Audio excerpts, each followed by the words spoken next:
has he had a great year. He's been terrific, and with 4 games to go, let's take a look at some of this history here and thinking about Josh Young and the all-time rookies that have put on a Texas Rangers uniform. Josh Young is finding himself in some pretty good company now. This .271 batting average is 3rd all-time. He has slugged all year long. The extra base hits, 49 of them.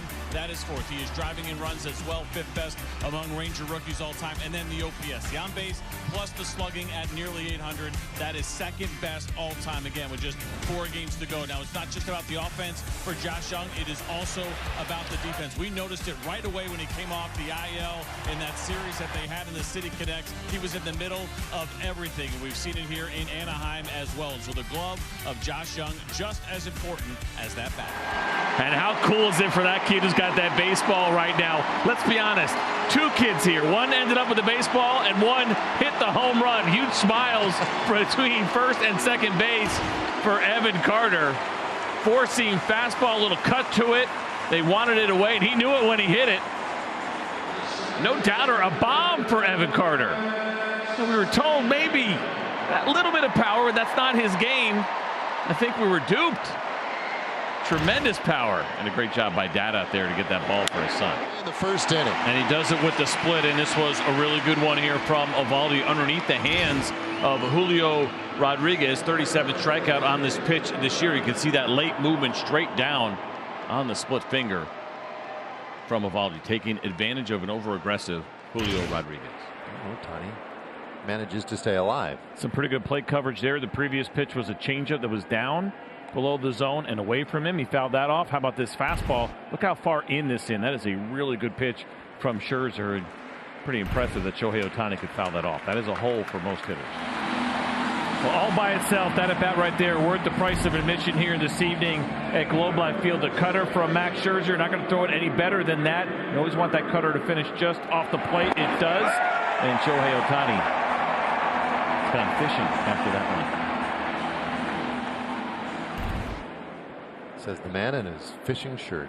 That's right. Brandon Drew. Enough credit to has been the importance of this defense. It's really important. It's always important, but especially when Martin is pitching. Why? Because he's a contact pitcher. They put the ball in play against him, and more often than not, they keep the ball on the ground. But the defense all year long, you mentioned the left side of the infield has been spectacular. Probably better than most people expected coming into the season. Of course, Marcus Semien back at second base. He's won a Gold Glove there before. He's been great. Maybe the most improved, though, Nathaniel Lowe over at first base has done some really nice work in the infield. Jonah Heim, we talked about the offense all year long. What about his ability to throw? He has been on point this season, and big arms. You can't talk about it without talking about Adolis Garcia. 10 assists right now for him in the outfield.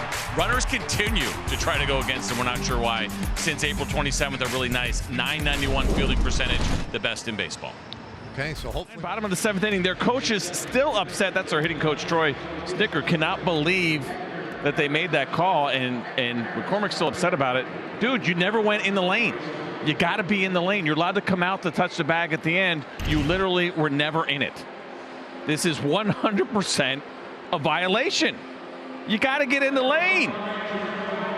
You got to touch at some point. You got to have both feet in there. He didn't have a single one at any moment. There was absolutely nothing to complain about.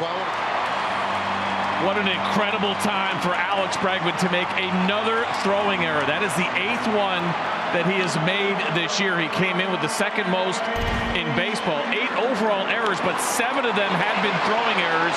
And go ahead and add another one right here as they made the right decision to go after Taveras, who came too far off of second base, but just a terrible throw. And it's been an issue all year long for Alex Bregman. For the Rangers to try to finish things up, and he's been really good lately. We take it back to his last outing against the Seattle Mariners in that 1-run ball game, and the Kirk showing up in a really big way, a couple of strikeouts in that outing, and you can see the emotion as well. And Emily talked about it a couple of days ago, and just kind of where he is at mentally right now and how happy he is to be contributing in big ways. He'll get another opportunity here as we take a look at his overall season. This will be game number 55 for Jose. Good strikeouts, terrific batting average against. He's now gone 5 straight outings where he is not allowed to run. 8 strikeouts to just 1 walk over those last 5. And the reason he struggles with those strikeouts is because he chases outside of the strike zone often. This 4-seam fastball is probably just off the plate, slightly elevated at 94 miles an hour, and Moniak way underneath that baseball as he tried to get it out. You get wins.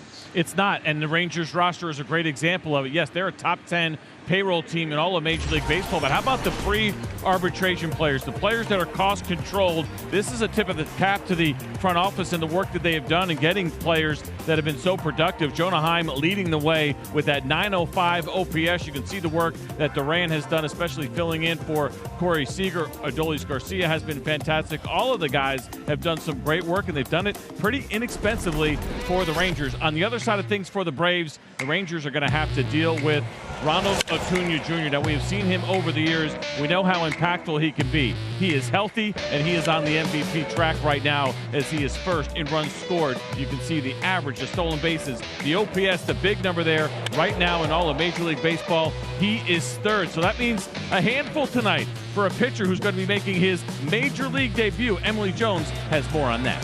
Yeah, local